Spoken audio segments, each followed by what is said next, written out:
Ek sê vir julle hartlik welkom by die volgende les van afperiode. En ons doen geskiedenis vandag. Dit is 'n graad 7 les. Dit sluit aan by ons vorige les wat Trans-Sahara handel was. Nou die les wat ons vandag doen is woestyn. Goed. So ons weet nou dat die handel gedryf is oor die Sahara woestyn. Vanaf Noordwes-Afrika oor die Sahara woestyn wat 'n pad gevolg is na Arabië toe. Goed. Nou, hoe is dit moontlik? Want ouens in die woestyn, kyk, hulle het ongelooflike hindernisse teëgekom in die woestyn. Goed wat dit vir hulle baie moeilik gemaak het om handel te dryf. Mense, die woestyn is ongelooflik warm in die dag. Maar in teenstelling is dit ook ongelooflik koud in die nag. Onthou, dit was nie net 'n dag reis en dan het jy gou gehandel en dan het jy die middag teruggekom nie. Dis 2400 kilometer op kamele. Goed. So met ander woorde, hulle moes tent opslaan in die aande, hulle moes slaap en dit was ongelooflik koud in die aande. En dan weer baie warm in die dag. Daar was baie erge sandstorms, sodat jy nie eers jou hand voor jou kan sien nie. Reg. Daar's nog steeds sandstorms in die woestyn, maar ek verduidelik dit nou in die verlede tyd, sodat julle kan verstaan ons is besig met geskiedenis, reg. Mense, hierdie ouens wat handel gedryf het dood gegaan van die dors.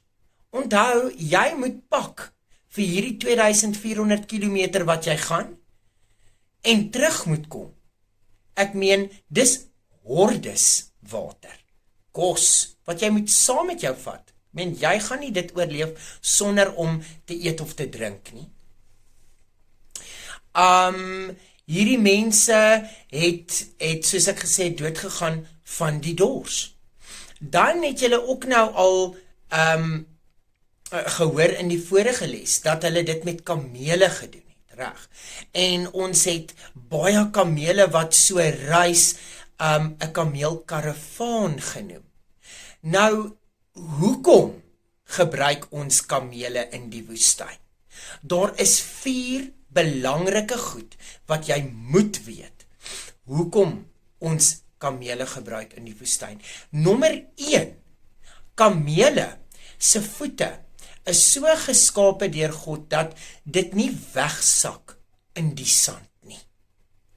Goed, dit is nie soos ander bokke in die grasveld of wat ook al, die hoewe nie. Reg, dit is spesifiek geskep sodat hulle nie wegsak in die sand nie.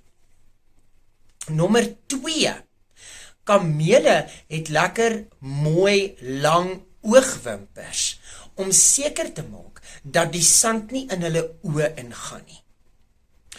Die derde ding wat belangrik is in daardie konsep is, kamele stoor water in hulle boggels. Reg. En dit verseker dat hulle vir lang afstande sonder water kan gaan. Dan die laaste ding hoekom ons kamele in die woestyn gebruik is, hulle pels is so geskep dat dit hulle beskerm teen die hitte in die dag, as ook die yskoue in die nag. So daai is baie belangrik vir jou om te ken, graad 7, want dit gaan vir jou in die eksamen en in die toets gevra word. Ek hoop julle het hierdie les geniet. Ek hoop julle het 'n wonderlike pouse en dan sien ek julle die volgende afperiode. Totsiens.